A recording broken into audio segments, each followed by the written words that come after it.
Bonjour et bienvenue, shalom, shalom à tous. Bienvenue sur ce nouvel épisode de Femmes chrétiennes, sur ce nouveau podcast. Et aujourd'hui, j'ai la joie d'avoir Daël avec moi. Bonjour Daël. Bonjour prophétesse Fatih, bonjour à tous les auditeurs. C'est une joie, d'autant plus que ça fait un petit moment qu'on ne s'est pas vu, Oui. qu'on n'a pas... Voilà. D'habitude, on se voit, il nous est arrivé de nous voir un peu plus souvent lors de conférences ou ateliers, choses comme ça. Donc je suis très très heureuse de te voir aujourd'hui. Alors Daël, est-ce que tu peux te présenter à nos auditeurs pour ceux qui ne te connaissent pas? Bonjour, donc je m'appelle Daël, je suis très heureuse d'être avec vous dans ce podcast. Je suis une femme d'une quarantaine d'années. Je ne sais pas trop quoi dire, je pense, je me définis comme quelqu'un de plutôt simple, moyen comme vous toutes. Euh, mais par contre, j'aime beaucoup le Seigneur et j'aime beaucoup la parole de Dieu. C'est vraiment ma passion. Et j'aime aussi beaucoup le gospel, la musique, l'adoration. Ben, c'est déjà pas mal, hein? Et je pense que dans tout ce que tu as dit, euh, le fait d'inclure Jésus dans ce qu'on est, dans son identité, eh bien, c'est quelque chose de très, très important. Tu es converti depuis combien de temps? Ah, mon histoire, elle est un peu particulière parce que j'avais 5 ans lorsque j'avais pris cette conscience-là qu'il y a un Dieu et que je dois lui obéir. Ma mère était une fervente croyante, mon père pas du tout, mais ma foi était différente de celle de ma mère. Et très tôt, je lui demandais à me baptiser. Du coup, elle était voir son pasteur à l'époque, mais je crois qu'ils n'avaient pas compris cette demande d'un enfant, sachant que je ne savais pas non plus exprimer ce que j'avais ressenti. D'accord, Mais ouais. d'accord. Donc, Mais par contre, je me suis baptisée très tard, avec des... Comme on me faisait comprendre que j'étais trop jeune, et ben, du coup, j'ai dû attendre 27 ans, je pense, avant de me baptiser. d'accord. Alors Daël, moi je t'ai invité parce que j'ai envie qu'on parle de l'appel. J'ai envie qu'on parle de l'appel, du ministère. Je sais qu'il y a beaucoup, beaucoup de femmes qui seront vraiment heureuses parce que c'est pas évident l'appel, c'est pas évident de comprendre son appel, de discerner, de déceler à quel moment est-ce que il faut se lever ou pas, comment vraiment servir le Seigneur. Beaucoup de femmes ont ce désir, mais comment est-ce qu'on traduit cela de manière concrète? Qu'est-ce qu'il faut faire, qu'est-ce qu'il ne faut pas faire, et surtout comment être sûr on ne se trompe pas. Alors, tu vas pouvoir nous dire quel est ton appel. On va, je pense aussi, glisser euh, vers le prophétique. C'est quelque chose qui me tient très à cœur. C'est un appel qui est très important. Et avant que je te donne la parole, on va lire 1 Corinthiens 14, qui est le passage. Bon, il y en a d'autres, hein, mais j'ai choisi pour nos propos plutôt ce passage. Donc, dans 1 Corinthiens chapitre 12, pardon. 1 Corinthiens chapitre 12, au verset 27, nous lisons ceci: Vous êtes le corps de Christ et vous êtes ses membres, chacun pour sa part.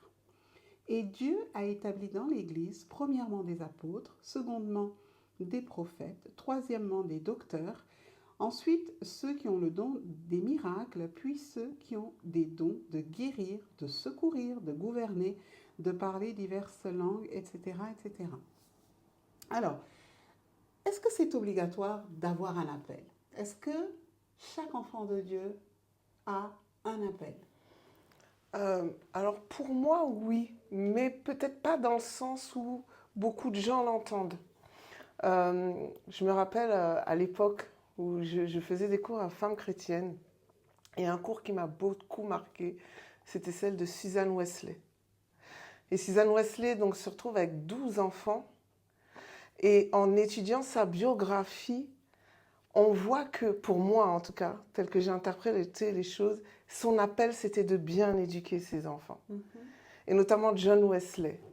Et que c'est par elle-même qu'est venue ce qu'on appelle les méthodistes, parce qu'elle avait des méthodes, et notamment cette fameuse demi-journée par enfant qu'elle prenait, ou quand elle avait un fichu sur la tête, ses enfants savaient qu'ils ne devaient pas la déranger parce qu'elle était en prière, etc. Et beaucoup de gens pensent que l'appel, c'est entendre une voix de Dieu, oh vas-y, et puis lève-toi, sois apôtre, par exemple. Et quelquefois, l'appel, ça peut être quelque chose dans ton quotidien, mais Dieu te demande vraiment de faire ça pour pouvoir influencer cette génération, ou ne serait-ce qu'une seule personne, comme John Wesley par exemple, dans cette génération. Je pense aussi à Chou Thomas qui a écrit Le Paradis est si réel, un livre que j'aime énormément, et où Dieu lui a dit, moi pour moi je t'ai créé pour écrire ce livre, c'est tout. Une fois que tu auras écrit ce livre, c'est bon. Donc, oui, je pense que Dieu appelle tous les hommes, mais d'abord l'appel, c'est pas l'appel à forcément un ministère, c'est d'abord un appel à lui, vers lui, pour lui, Amen. en lui. Amen. Quand Dieu nous appelle, c'est parce qu'on était séparés de lui. Donc oui, pour moi, Dieu appelle tous les hommes à lui. Comment est-ce qu'on sait, alors par rapport, alors oui, nous avons tous un appel, tous une mission comme soleil, lune, mer, forêt, vent. Chacun est tenu de glorifier son Créateur. Mais en ce qui concerne maintenant l'appel spécifique à travailler au sein de l'Église, à être des exemples, à mettre au service du corps de Christ ce qu'on a reçu, comment est-ce qu'on sait qu'on est appelé, qu'on a quelque chose de fort, quelque chose, une mission, cette fois-ci au sein de l'Église, et qu'on est appelé à représenter le Seigneur dans un domaine bien spécifique? Pour ma part, je dirais qu'il faut déjà le savoir. Oui, mais comment on le sait? Oui, mais ce que je veux dire, tu vois, par rapport à l'enseignement ou autre, il faudrait peut-être sensibiliser même les enfants ou à l'église, quand les gens viennent et sont nouvellement convertis ou autres, à déjà comprendre, mais que Dieu t'appelle. Tu fais partie de son corps, tu es dans son corps, tu as une mission à accomplir dans son corps, par lui, pour lui, en fait. Et je pense que déjà l'enseignement, tu sais, souvent les gens, ils désirent entendre la voix de Dieu de manière audible, oh, voilà. Et il y en a qui ont eu cette chance-là. Mais pour moi, par exemple, je peux dire qu'à 100%, j'entends la voix de Dieu, par exemple, quand je médite la Bible. À 100%. C'est-à-dire, je sens dedans de moi, même le Saint-Esprit qui me parle. C'est-à-dire, des fois, je lis un passage, je pose une question, et je peux t'assurer que j'ai non seulement la réponse à ma question, et des fois même plus. Et un jour, j'ai compris que, mais attends, Daël, quelque part, tu entends le Saint-Esprit. Quelque part, il te répond. Donc, tu as cette capacité de l'entendre. Tu as cette capacité de marcher où il veut, comme il veut. Et souvent, les gens attendent peut-être une voix qui sort du ciel. Mais beaucoup n'entendent pas une voix qui sort du ciel. Mais il y a une voix à l'intérieur de toi. Tu la sais, tu la connais, tu la sens. Et là, tu dis, OK, je me sens faite pour ça. La Bible dit que Dieu parle tantôt d'une manière, tantôt d'une autre, et que c'est nous qui n'y prenons pas garde. Ouais. Moi, j'ai rencontré pas mal de femmes qui ont dit, oui, mais moi, je ne sais pas si j'ai un appel, c'est quoi mon appel? Qu'est-ce que tu dirais à ces femmes-là? Comment est-ce qu'elles peuvent arriver à se dire, ben, youpi, j'ai trouvé ma place, je sais que c'est ça mon appel. Quand ce n'est pas au travers de la parole, ou quand, par exemple, ce n'est pas un ministère prophétique ou apostolique qui te rencontre et qui te prophétise. Bah, d'ailleurs, moi j'estime que quand tu reçois une parole prophétique, normalement elle vient confirmer quelque chose que tu sais déjà ou qui bouillonne en toi.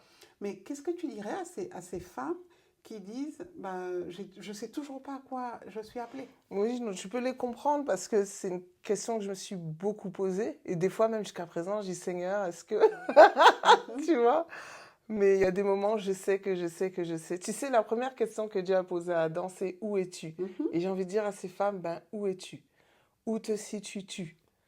Euh, Dieu savait où étaient la femme et l'homme, Mhm. mais est-ce que cette femme, par exemple, qui vient te voir et qui me dit, mais Daël, je ne sais pas, j'ai envie de lui dire, mais où es-tu? Où te situes-tu? Est-ce que tu comprends déjà que tu es dans le corps de Christ? Est-ce Mhm. que tu comprends que tu es assise en Christ? Mhm. Et où es-tu? Est-ce que tu t'es caché derrière un arbre? Est-ce que il y en a beaucoup aussi qui te disent ouais je comprends pas mon appel ou je sais pas c'est quoi. Au fond d'elles, elles savent mais elles veulent pas aussi y aller. Il y a la peur, Il y a il y la a, il y a peur, la peur, voilà. une trop grande prudence ou la peur de mal faire, la peur. Est-ce que ce n'est pas parce qu'aujourd'hui, nous avons une vision qui est biaisée, qui est complètement fausse de l'appel? Moi, j'ai beaucoup aimé ce que tu as dit au départ, à savoir que la mère de Wesley avait compris que le temps qu'elle investissait dans ses enfants, c'était quelque chose de très, très important. Et Wesley en rend témoignage. Est-ce que ce n'est pas à cause du bling-bling, de l'étalage de faste, de choses que nous avons aujourd'hui qui rend l'appel, la compréhension de l'appel du Seigneur, qui la fausse en fait, et que tout le monde estime que être appelé, eh bien, c'est être sur une estrade, avoir un micro, et c'est voilà, mener une vie de pompe, c'est être célèbre. Est-ce que, surtout maintenant avec les réseaux sociaux, c'est une catastrophe parce que nous voyons cette émergence de ministères 2.0 qui font n'importe quoi, qui disent n'importe quoi, qui prêchent, qui enseignent n'importe quoi. Et comme il y a une faim, une soif, les gens sont perdus, mais on voit qu'il n'y a pas de puissance, il n'y a pas d'onction, il n'y a pas de transformation. Est-ce que c'est pas à cause de ça que beaucoup de personnes se disent, au final, puisque je ne suis pas vue, je ne suis pas connue, je n'ai rien, je n'ai pas vraiment un appel. Est-ce que c'est Oui, pas ça le problème? je pense qu'il y a une partie de ça. Si on est dans une société où tout se marque à la vue, tu Mhm. vois, il faut avoir des vues, il faut avoir des likes, Des followers? etc., des Mhm. followers.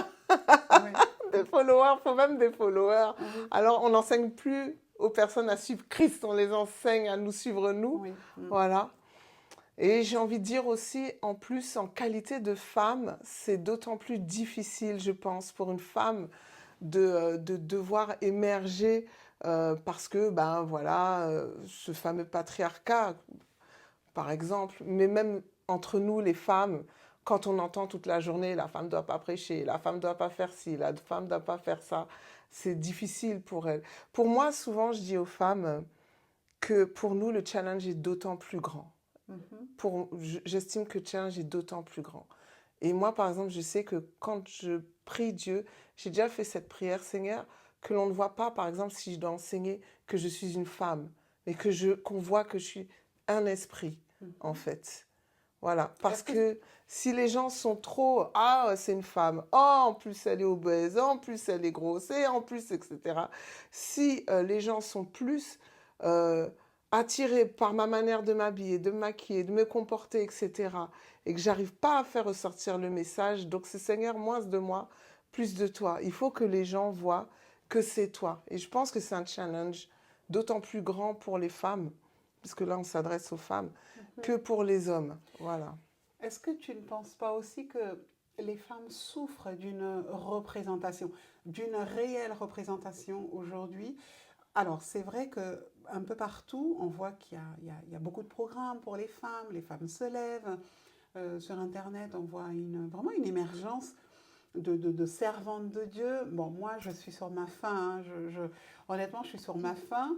Euh, non seulement j'estime qu'il y a une sous-représentation, mais il n'y a pas la puissance qu'on est en droit d'attendre.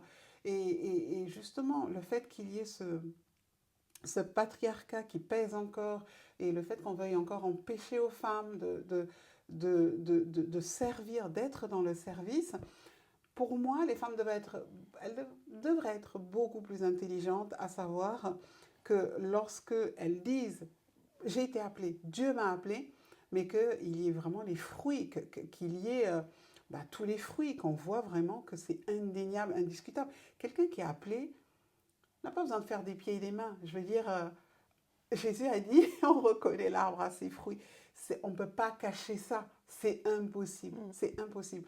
Mais effectivement, je pense que nous sommes trompés par les apparences et par la définition de ce que nous appelons l'appel, le ministère aujourd'hui, qui souvent vont de pair avec la reconnaissance, la célébrité, le succès, etc. Alors, toi, parce que j'ai envie quand même qu'on aille en profondeur, un peu plus en profondeur dans l'appel. Quel est ton appel? Eh bien, écoute, pour le moment... Je te vois sourire, mais on veut savoir, on veut tout savoir. Tu vas rien nous cacher, là, en tout cas, par rapport au verset que tu as donné, clairement, j'étais appelée en qualité de prophétesse. D'accord. Mais ces derniers temps, j'ai réalisé que nous avons plus. Et je m'explique. Nous sommes en Christ, nous toutes. Voilà. Et Christ demeure en moi. J'ai fait un exercice il y a 1 an, je crois, ou 1 an ou 2. Et vous savez, j'ai pris le livre de Marc, mais après on peut le faire avec tous les évangiles. Je pense que j'ai pris Marc parce que je pense que c'était le plus court des évangiles. Et j'ai regardé comment Christ s'est exprimé, comment Jésus, en tout cas, s'est exprimé au travers de cette lecture. Et donc, en fonction de ce qu'il disait, ce qu'il faisait, on peut voir qu'il est tantôt apôtre, tantôt prophète, tantôt enseignant. Exactement. Oui. Et ce même Christ habite en nous. Et c'est pour ça que je rigolais quand je disais, oui, je sais que je suis prophétesse, mais je ne me limite pas à ça, parce que je sais que Christ habite en moi. Et donc, du coup, ça m'arrive d'enseigner et toutes ces choses, en fait. Et je voulais que les femmes qui écoutent puissent comprendre que Christ en nous, de ne pas nous limiter à un seul appel.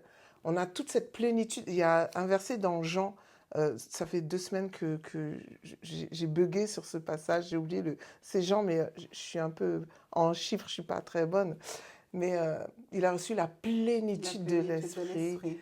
Et cette plénitude, puisque en Christ, Christ est en nous, nous sommes en Christ, cette plénitude aussi, nous sommes appelés à la manifester. Voilà. Alors, l'appel prophétique, c'est vrai que c'est celui vers lequel on rencontre le plus de femmes, parce que le Saint-Esprit les utilise beaucoup dans ce domaine par rapport à leur sensibilité. C'est quoi être un prophète ou une prophétesse aujourd'hui? Et de manière précise, est-ce que ça ressemble à l'Ancien Testament? Plus du tout. C'est quoi? Comment on le définit? Quelles sont les caractéristiques? Ah, c'est une bonne question. C'est un peu difficile. Est-ce que c'est tout à fait comme l'Ancien Testament? J'ai envie de dire oui et non. Pourquoi? Parce qu'aujourd'hui, le Saint-Esprit a été répandu sur toute chair, ce qui n'était pas le cas forcément dans l'Ancien Testament. Et puis, on a une image des prophètes de l'Ancien Testament, qui font que gronder le peuple. Je pense d'abord qu'un prophète, c'est un messager de Dieu, un porte-parole de Dieu, mais pas au travers seulement de ce qu'il peut dire, mais aussi de sa manière d'être, de vivre. Par exemple, il y a quelques années de ça, je suis très souvent, très au maximum que je peux, en jupe ou en robe. Ça a l'air d'être bête. Et un jour, quelqu'un m'a posé la question, mais pourquoi tu es toujours en jupe ou en robe? En tout cas, au maximum que je peux, je suis en jupe ou en robe. Et je lui dis, mais parce que je sais que au travers de mon habillement, je porte cette féminité. En plus, bon, les auditeurs ne savent pas, mais moi, je suis plutôt obèse, donc c'est compliqué pour une femme obèse d'être féminine, etc. Et je sais que je porte aussi ce message de, en tout temps, en toutes circonstances, je peux porter cette féminité. Alors, les gens, ils ne vont pas se dire ça quand ils me voient autre. Moi, je sais que je porte ce message-là. Et c'est quand même fou qu'un jour, quelqu'un l'ait remarqué. Donc, peut-être qu'elle avait besoin d'entendre que mais toi aussi, essaie de porter cette féminité. Si Dieu t'a fait femme, Mhm. sois femme. C'est surtout Voilà. fou d'entendre aujourd'hui, aujourd'hui, hein, en 2025, de poser la question à une femme, pourquoi tu es en jupe ou en robe? Ce serait plutôt le contraire. C'est dire hein, vraiment où on en est des valeurs, des valeurs d'aujourd'hui. Alors, on a bien compris ce que tu nous dis donc par rapport au prophétique, par rapport à la mission du prophète. Quelle est la différence entre le don prophétique Mm. dans 1 Mhm. Corinthiens, on l'a lu, hein, au Mm. chapitre 12, Paul nous parle des différents dons spirituels, mais quelle est la différence entre le don prophétique Mm. et la charge ou le manteau? Oui, oui, oui. Est-ce que c'est pareil? Parce que moi, j'ai rencontré des personnes qui, bah, ils disaient, je suis prophétesse, je suis prophétesse, je suis prophétesse. Mais parce que bon, voilà, on a dit tout à l'heure que c'est un domaine dans lequel le Saint-Esprit utilise beaucoup les femmes. Et puis la plupart du temps, dans la parole, les femmes sont souvent Oui. prophétesses. Hein. On en voit moins qui sont pasteurs ou apôtres ou évangélistes, etc. Mais quelle est la différence Oui, entre oui. le don et la charge, le manteau de Oui, oui. prophète? On le voit bien dans le livre des Actes. Alors, désolé, comme je disais, en termes de numéros, voilà. On le voit bien dans le livre des Actes avec ces 4 filles de Philippe Mhm, qui prophétisent, qui ont clairement ce don, et mhm, puis Agabus qui vient, et lui qui est prophète. mhm, Donc, le don, la Bible dit aspirer au mhm. don, et meilleur don, c'est de prophétie. Et j'ai envie de dire, eh ben, tout le monde a le droit d'aspirer, en tout cas. On est bien d'accord, hein, quand je dis tout le monde, je parle bien des enfants de Dieu. Hein. Mhm, oui. Voilà. Euh, a le droit d'aspirer à ce don. Et le Seigneur même veut le donner à tout le monde. Si Paul dit aspirer, c'est vraiment comme un aspirateur. Mhm, Aspirez-le. Vous avez le droit de le réclamer, de le demander. Donc, il n'y a pas de problème. Et en plus, l'expression des dons, pour moi, c'est vraiment au niveau justement du corps. mhm, Pour moi, c'est d'abord au niveau du corps. Par contre, le ministère de prophète, c'est... Alors, le don de prophétie, déjà, c'est un don que le Saint-Esprit donne. Le mhm, ministère de prophète, c'est un don que Jésus donne. Alors, je crois que Dieu, Père, Fils et Saint-Esprit sont un. mhm, Il n'y a pas de... Pour moi, pour moi, c'est indiscutable. Mais dans la Bible, on peut voir un peu l'expression de quand Dieu s'exprime en Père, quand Dieu s'exprime en Fils, quand Dieu s'exprime en Saint-Esprit. Et autant le don est donné par le Saint-Esprit, autant un ministère de prophète est donné par Jésus lui-même. Jésus donne des hommes pour équiper son Église, pour perfectionner son épouse. mhm, Et j'aimerais dire tout à l'heure, ça rejoint un peu la question d'avant, pour faire un ministère. Et le ministère, c'est se mettre au service d'eux. mhm. Donc on rejoint un peu ce qu'on disait, c'est pas le bling bling, la Oui, gloire et que oui, les gens oui. me servent, Mhm, mais c'est pour servir son Église, mhm, la rendre pure sans tache ni ride, pour la conduire là où le Seigneur veut. On est des instruments dans les mains de Dieu. Et mhm, voilà pourquoi on ne se définit pas uniquement parce que je prophétise.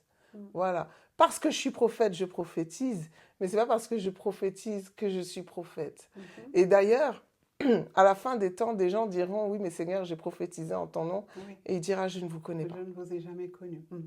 Très vrai ce que tu dis. Moi, j'ai juste envie de compléter, enfin, d'après ce que j'ai pu voir de ma petite expérience pendant toutes ces années, que c'est vrai que beaucoup de croyants ne font pas cette distinction, à savoir que dans le don, en fait, je suis comme un instrument que l'esprit utilise, il repose. Un instrument, il est là, et tu sais que s'il est bien accordé, s'il est propre, tu peux le prendre, tu peux l'utiliser, ensuite tu le poses. Mais que celui qui est véritablement prophète ou prophétesse, il est habité par la chose. Mm. Le manteau, il ne te quitte pas.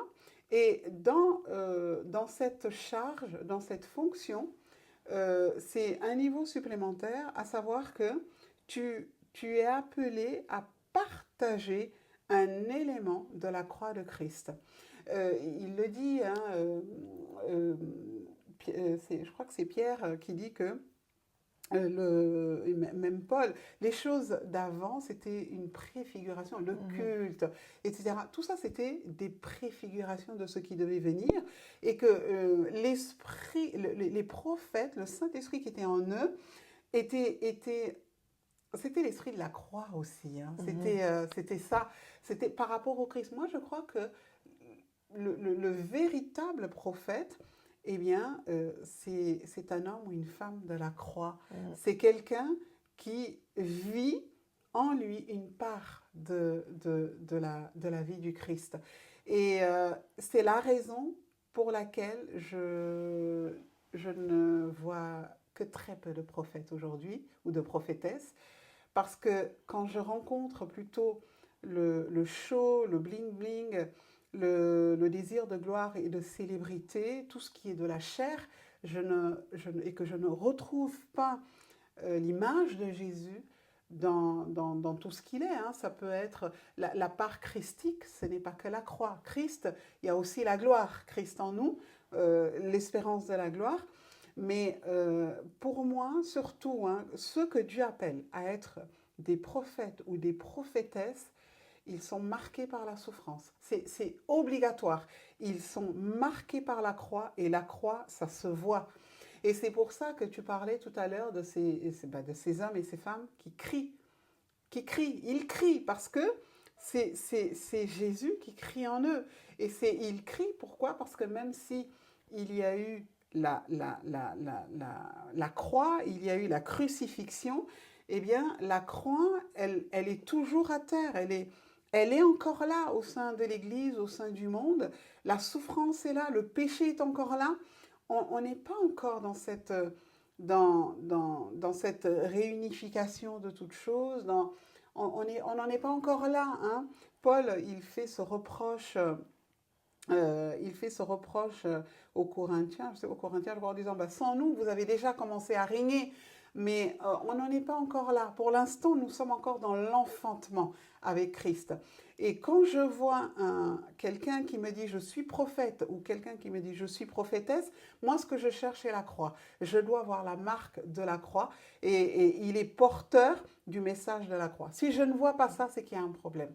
Alors cette croix, c'est le message, mais tu deviens toi-même un message vivant, tu deviens un messager, tu es un messager comme tu l'as dit, mais Christ te marque, tu es marqué par la croix. Et c'est ce qu'on ne retrouve pas aujourd'hui et c'est ça qui, moi, me pose problème en fait. Oui. Non, je suis tout à fait d'accord avec toi. Je ne connais pas un prophète qui n'a pas, qui n'a pas, je sais pas, un côté de douleur. Et puis, je trouve que les prophètes vivent, on est perpétuellement dans l'arrachement parce qu'on peut, on est très conscient, je trouve, de la présence de Dieu, d'être auprès de Dieu. Des fois, on est obligé d'y être parce qu'il faut intercéder, etc. Et il y a toujours un côté d'arrachement parce qu'il faut quand même pouvoir ramener des choses au peuple. Et en même temps, de faire ce va-et-vient entre le peuple et Dieu, c'est un perpétuel arrachement. Monter sur la montagne. Et d'ailleurs, les prophètes, ils veulent, la plupart du temps, ils veulent être perchés, ils veulent être là-haut. C'est ça. Et être en même temps obligés de descendre pour aller vers le peuple. Moi, je me rappelle, j'en avais fait une dépression.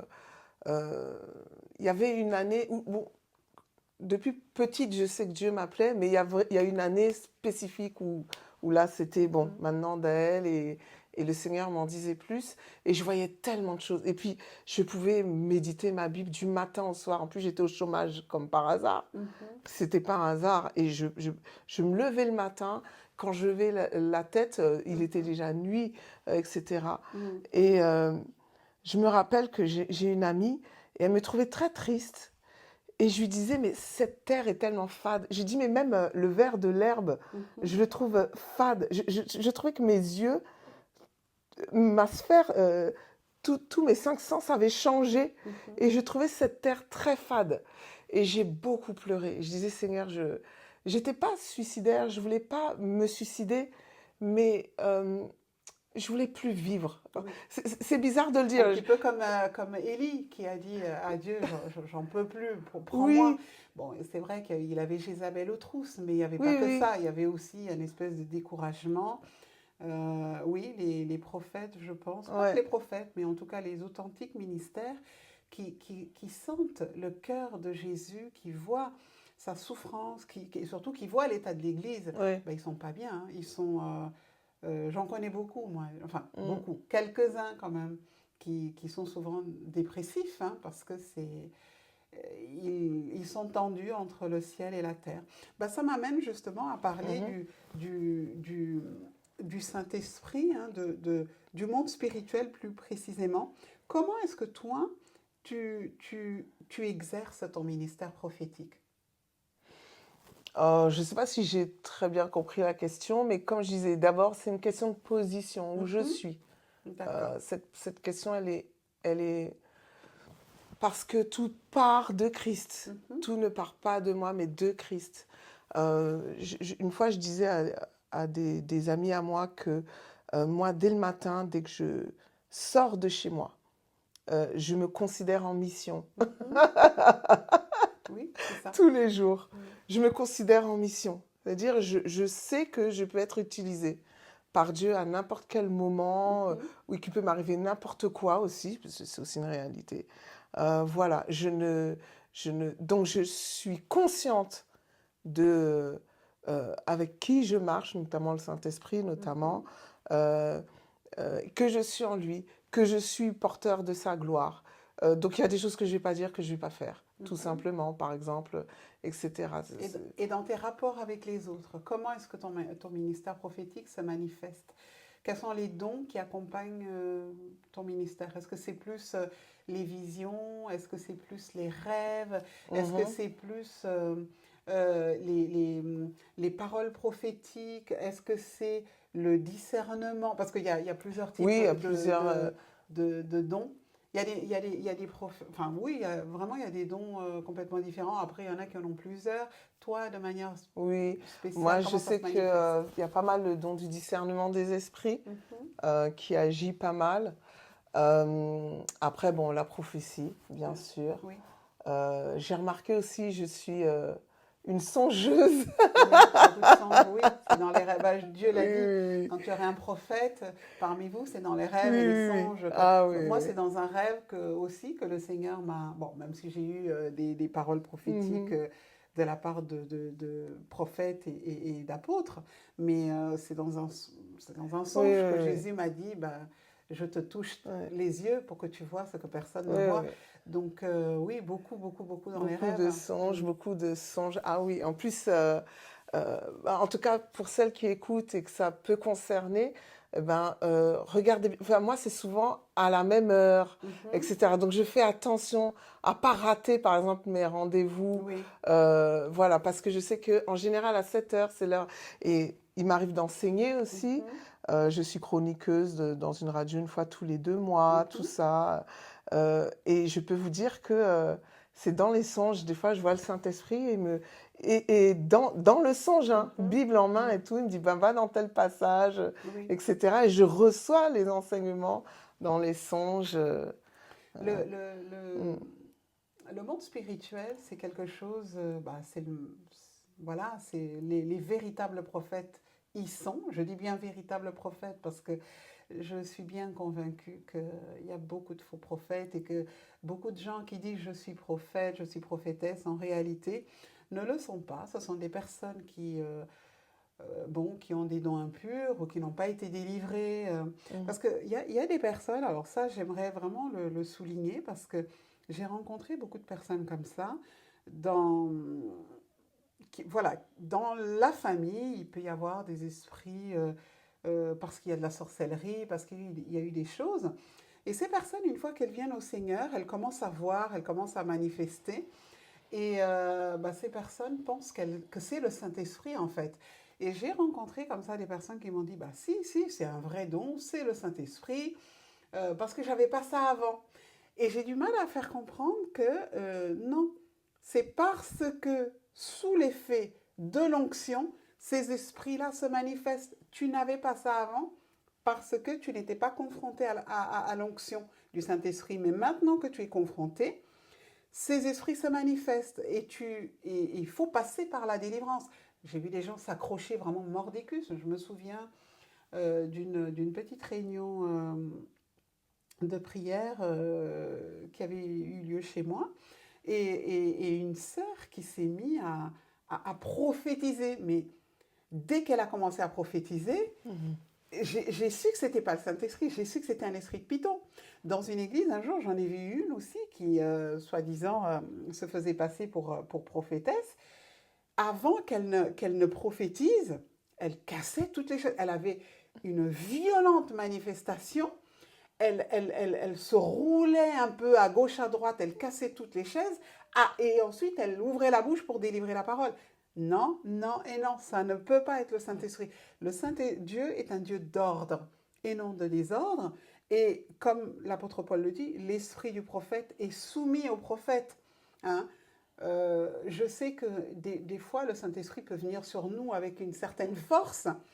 Je suis quelqu'un d'assez, un peu naturellement assez calme, hein? Mais quand je prêche, c'est plutôt une onction de lion.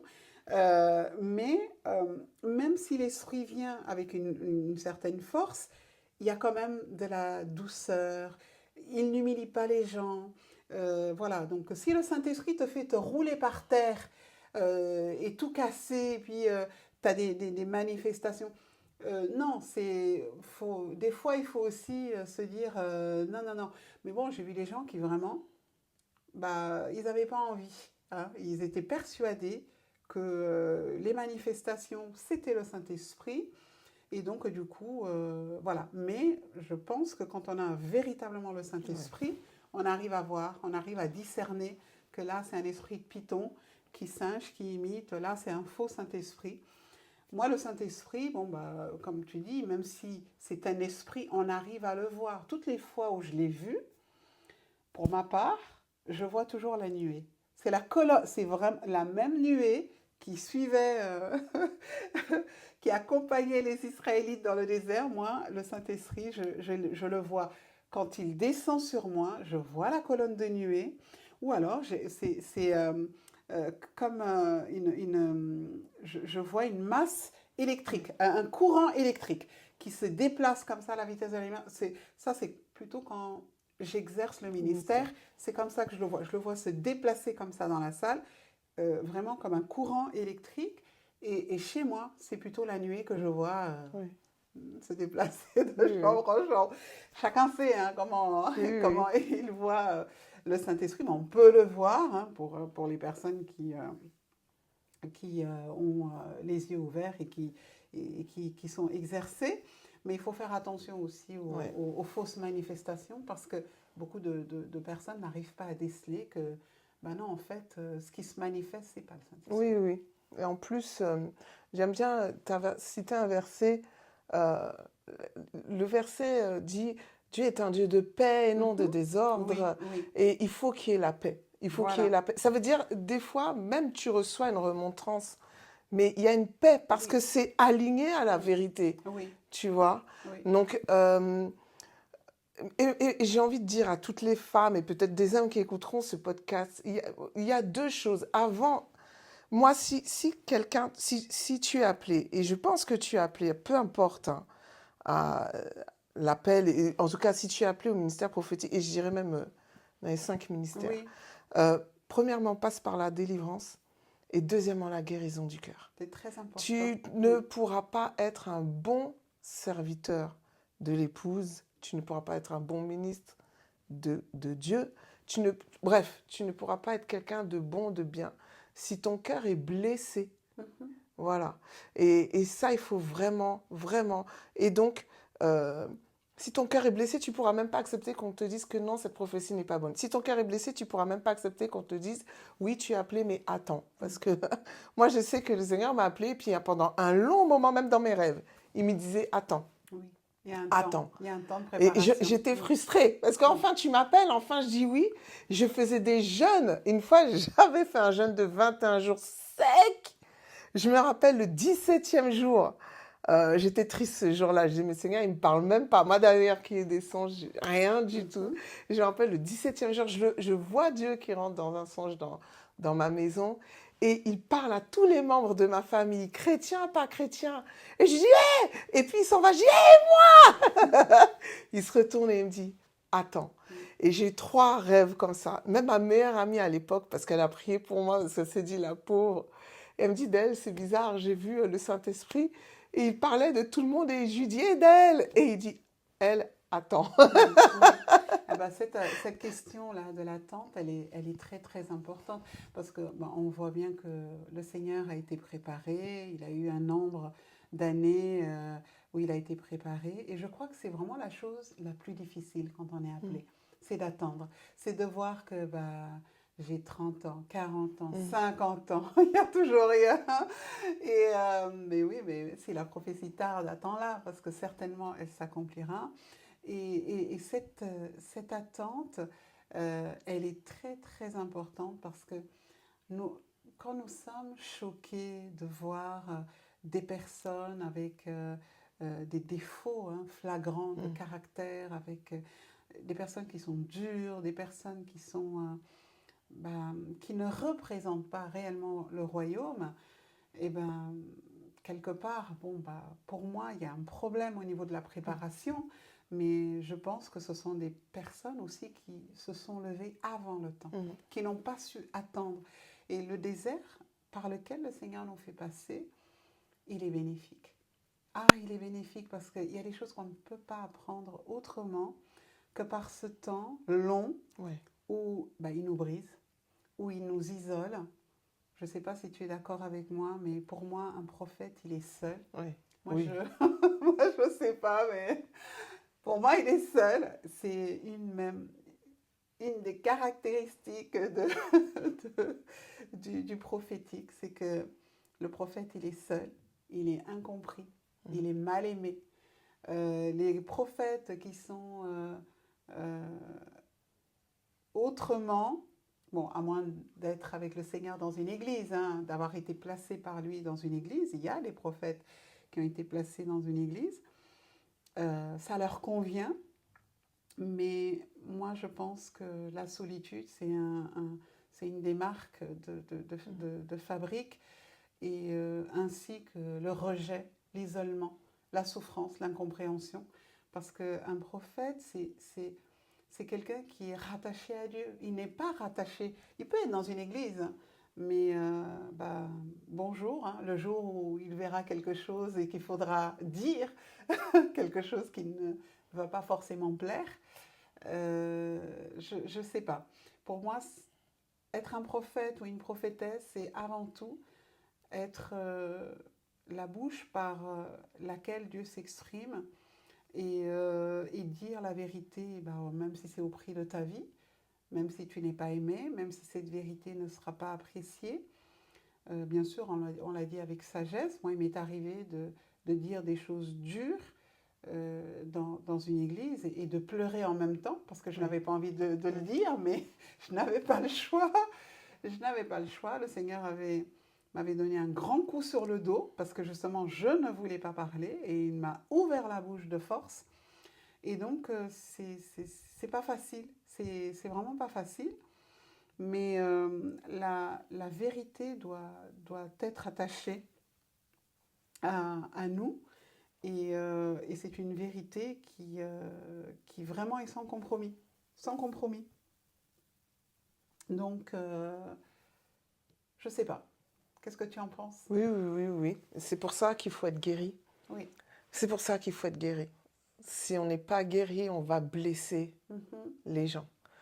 Euh, je me rappelle la toute première fois que j'ai prophétisé en public, hein, je dis bien, de temps en temps dans des réunions où ça m'arrivait mais là j'étais sur scène, je chantais avec un groupe, et puis tout à coup j'ai vraiment été saisie, en plus je voulais pas, et puis tout à coup j'ai commencé à dire oui venez et tout, enfin bon bref, et tout le monde sait en plus, ça arrivait tellement vite, enfin je sais pas comment expliquer, j'étais pas lui-même voilà, préparé. Tout le monde s'est retrouvé devant la scène et puis j'ai commencé à descendre. des gens commencent à avoir des délivrances, etc. Et quelqu'un avait filmé ça, puisque c'était un concert de base, hein,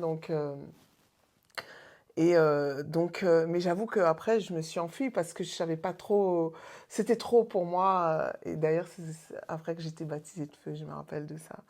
Bref, je vais à l'église. Et vous savez, dans l'église où j'ai grandi, enfin, j'ai pas grandi là, c'est l'église où je me suis vraiment baptisée, beaucoup de gens voyaient, percevaient que Daël, elle va être prophétesse, ou certains en tout cas. Quand j'ai commencé à en parler à l'époque à ma meilleure amie, alors que elle et moi, on blaguait, elle disait « Oh toi Daël, tu vas faire tête et tout !» Enfin voilà ce qu'on voit au départ. Puis quand je lui dis « Ouais, mais tu sais ce qui s'est passé, tu vas pas me croire », la première phrase qu'elle m'a dit c'est ah bon, donc maintenant tu vas dans des endroits, dans des concerts pour prophétiser aux gens. Tu t'es pris pour... Alors qu'elle, elle connaissait mon appel. On en rigolait, Oui, etc. Et là où je commence à lui dire, mais je commence à manifester ces choses et c'est même plus fort que moi. Et enfin bon, alors je me suis dit, mince, si j'ai pas le soutien de ma meilleure amie, qui me connaît? Qui sait comment je me consacre au quotidien en plus, etc. Qui sait que j'aime le Seigneur? Qui sait que à l'époque, je jeûnais, je crois que je jeûnais plus que je mangeais, enfin, etc. Et je me suis dit, mais qu'est-ce que vont dire les autres? Et donc, du coup, j'ai commencé à me taire parce que je savais que si elle, qui me connaît, parce que, en fait, c'était une période de ma vie où je dormais beaucoup chez elle, en fait. C'était compliqué parce que ma famille n'acceptait pas, justement, que je donne ma vie au Seigneur. Donc, elle m'a hébergée, elle m'a vue vraiment, donc, au quotidien. Je me suis dit, si elle n'accepte pas. Et je me rappelle aussi, quelques temps après, il y a des vidéos qui fuitent. Et une autre copine de mon église, on voit la vidéo. Et elle m'avait dit cette phrase. Elle m'a dit, tu sais, Daël, aujourd'hui, tu es peut-être heureuse parce que Dieu se sert de toi. Et c'est des choses, on le savait. Voilà. Mais elle me dit, mais n'oublie pas que demain, avec ta bouche, tu devras reprendre. Et ça m'a donné une frayeur tout de suite. Quand j'ai une frayeur, mais c'est pas le bling bling comme tu disais d'être appelé. Oui, c'est pas le bling drôle. bling, c'est moins drôle. Et le pire, c'est que quelque temps après, le Seigneur m'a donné un message clair pour les pasteurs de cette église qui justement n'allaient pas les caresser dans le sens du poil. C'est pas la blague. C'est pas la blague. Et il y a des âmes qui sont derrière. L'Église aujourd'hui, selon toi, elle tue les prophètes? Tu sais, c'est difficile pour moi de répondre. J'emploie ce Oui, mot. oui. Non, mais je ne le changerai pas. Oui, J'emploie ce mot à dessein. Alors, je le dis vraiment à dessein. Est-ce qu'il y a de la place encore pour les prophètes? Alors après, bon, vous pouvez toujours dire, oh, j'ai un ministère prophétique, je vais aller dans une église. Il n'y a pas de souci. Je pense que quand on est dans le système, je fais la différence entre la véritable église de Christ et le système. Quand on est dans le système, il n'y a pas de problème, on ne va pas déranger. Quand on va dans le même sens que ses responsables, ses pasteurs, on ne dérange pas. Mais est-ce que l'Église est en mesure de voir que telle personne a été appelée du Seigneur, il y a quelque chose de fort, et est-ce qu'elle va accompagner? Est-ce que les responsables vont le reconnaître, vont accompagner, ou est-ce qu'ils auront plutôt l'esprit de Saül, l'esprit de jalousie, et qu'ils voudront soit écraser, soit diminuer, soit voilà, tuer ta flamme? Est-ce que c'est à dessein que j'ai vraiment pris ce terme? Est-ce que l'Église aujourd'hui, pour beaucoup de responsables, sont prêts à accepter qu'il y ait des voix prophétiques authentiques, ou est-ce qu'au contraire, elles tuent les prophètes? Alors, je vais expliquer pourquoi c'est difficile pour moi, cette question. Parce que j'ai réalisé il n'y a pas longtemps que ce qu'on appelle l'Église, ce n'est pas l'Église. Pour moi, l'Église, et je l'ai dit, je fais exprès à dessein, je parle d'épouse de Christ. Et l'épouse de Christ, pour moi, quand vous voyez comment le Seigneur parle de son épouse, c'est toujours en termes élogieux. Ça n'a rien à voir avec ce qu'on voit aujourd'hui. Voilà, glorieux, etc. Et quand je faisais cette méditation sur son épouse, je me disais, mais Seigneur, tout le temps, je critique l'Église, l'Église. Et j'ai compris que oui, mais ce que toi, tu appelles l'Église, c'est pas moi ce que j'appelle l'Église. Mon Église à moi, elle est glorieuse. Mon Église à moi, elle est sans tache ni ride. Et d'ailleurs, je continue à la rendre sans tache ni ride. Mon Église est sainte. Et je trouve qu'aujourd'hui, ce qu'on appelle l'Église, eh ben, c'est le système. C'est le système. Voilà. Mais à l'intérieur de ce système, Alors, il y a voilà, dans une église, il y en aura 5, 10, dans une autre 3, 4.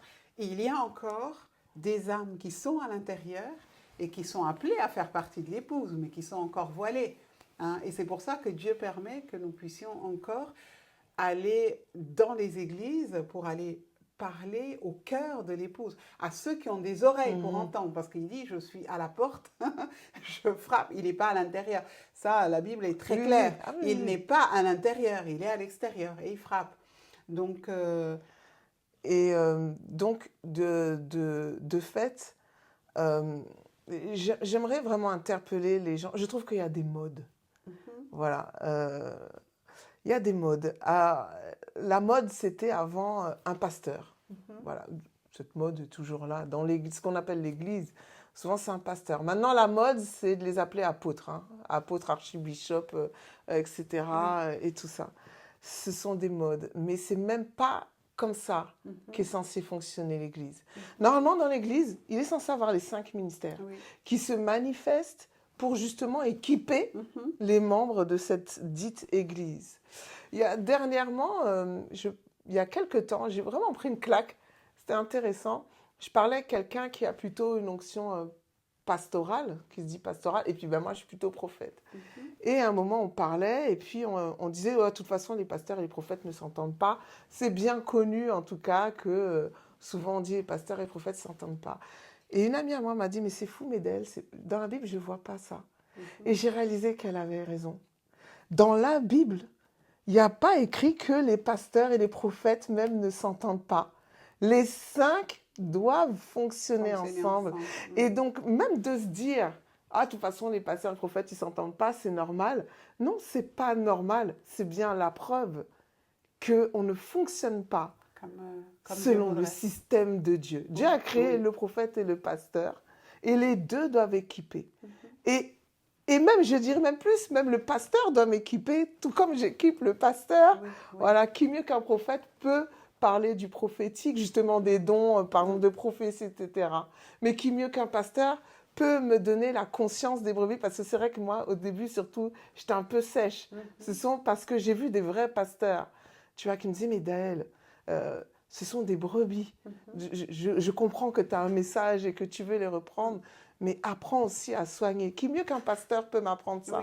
Donc, ce sont des ministères complémentaires. Voilà. Mais l'Église aujourd'hui, on voit bien que c'est pas pour certaines, hein, pas toutes, mais la majorité, c'est comme elles sont bâties par des hommes, ce n'est pas l'Église de Jésus-Christ. Ces hommes ou ces femmes, d'ailleurs, sont en mesure de dire, c'est mon Église. D'ailleurs, si tu n'es pas d'accord avec moi, tu t'en vas, tu quittes. Voilà, c'est bien triste. Donc, on est d'accord. Si vous avez un véritable appel prophétique, il ne faut peut-être pas trop compter. Oui. Il ne faut pas espérer exercer peut-être là, mais ce sera plutôt au dehors. Parce que justement, le prophète, c'est l'œil qui voit tout et qui est censé reprendre. Et forcément, il risque d'avoir des conflits. Daël, nous arrivons un petit peu à la fin de notre podcast. C'est très, très intéressant. J'aurais aimé vraiment qu'on ait beaucoup plus de temps.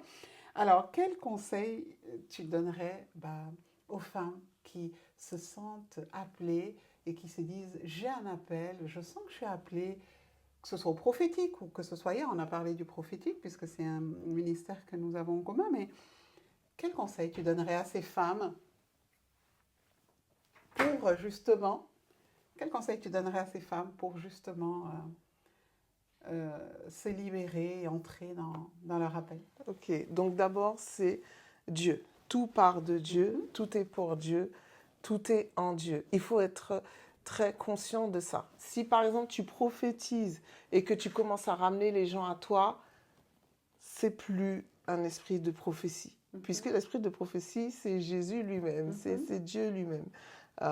Ce qu'on appelle souvent l'esprit de Python, les gens croient que c'est comme la Pythie, tu vois, c'était la divination. C'est de la divination. Hein, Elle avait dit des choses vraies, ces hommes sont les serviteurs de Dieu, suivez-les. Mm. C'est pas suivez-les. Ces hommes sont les serviteurs de Dieu, suivez leur Dieu, suivez Christ. Voilà, donc, premièrement, où te trouves-tu? Où es-tu? Tu dois centrer les gens sur Dieu. Si tu centres les gens sur toi, il y a un problème. Moi, je prie beaucoup par rapport à l'orgueil. Jusqu'à aujourd'hui, je dis Seigneur, épargne-moi de l'orgueil. Que je ne sois pas une femme orgueilleuse, parce que Dieu résiste aux orgueilleux. L'orgueil, je crois que c'est un vrai danger. C'est un danger. Oui. Et c'est d'autant plus un danger, je vais vous dire, enfin, je parle à toutes ces femmes, c'est compliqué. Des fois, je vous explique pourquoi. Ça m'est déjà arrivé, par exemple, d'être dans des endroits où je viens et je suis au fond et tout. Et puis, des fois, voilà, l'esprit se manifeste et les gens réalisent que je suis prophétesse. Des fois, je dis rien. Ou alors, le pasteur dit, oui, vous êtes prophétesse. Donc, forcément. Et ça m'est déjà arrivé de prophétiser ou autre. Mais il faut voir le... Moi, j'aime bien arriver et puis les gens ne me connaissent pas. Et j'observe, je regarde. Et en plus, c'est vrai que j'avoue que des fois, j'aime bien arriver, je suis habillée de manière très simple. Voilà. Alors là, c'est pire. Et je regarde comment on se comporte avec moi. Et là, tout à coup, les gens vous servent. Les gens veulent vous donner à manger. Les gens veulent vous donner à boire. Les gens veulent vous raccompagner.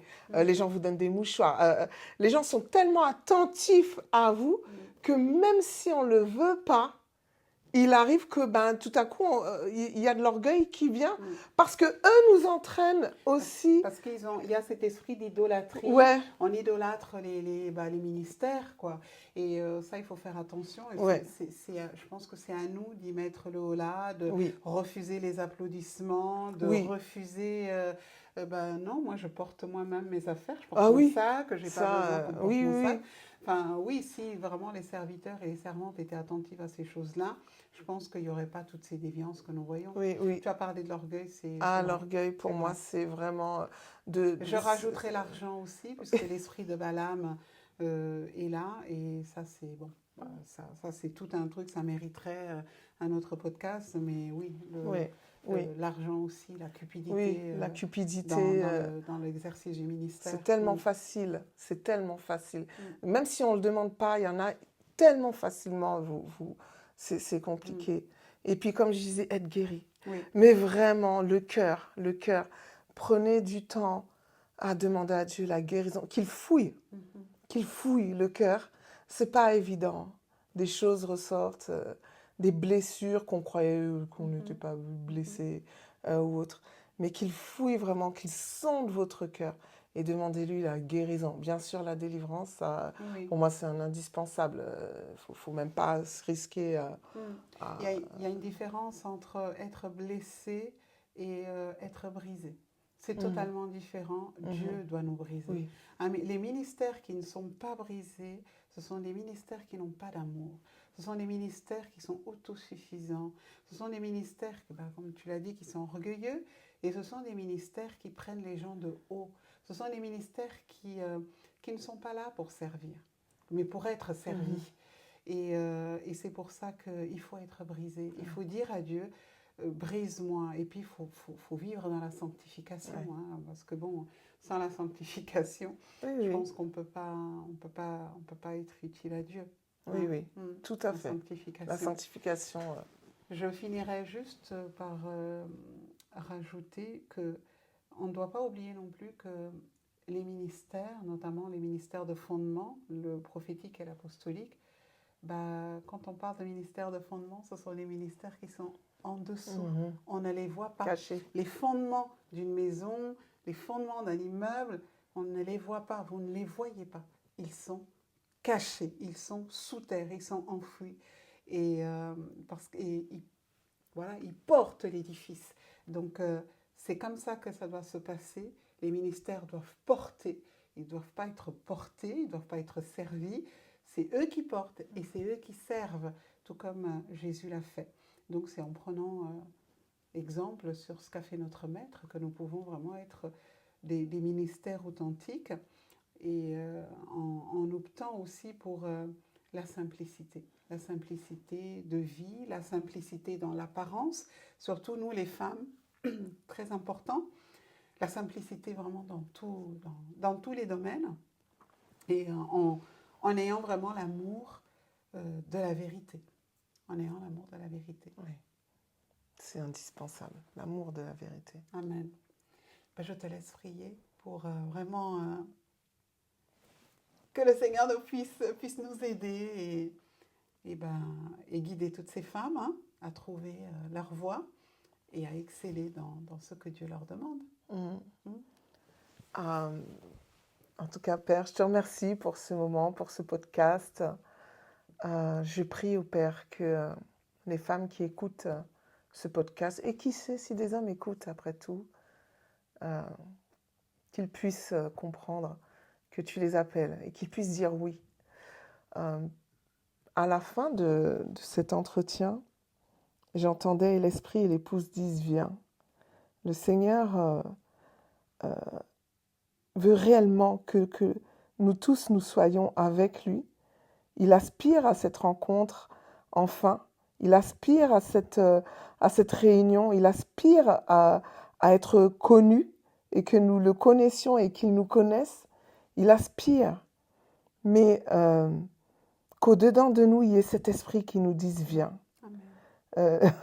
Hâtons le Seigneur et de lui dire de venir dans notre cœur. Il est dehors, on l'a dit.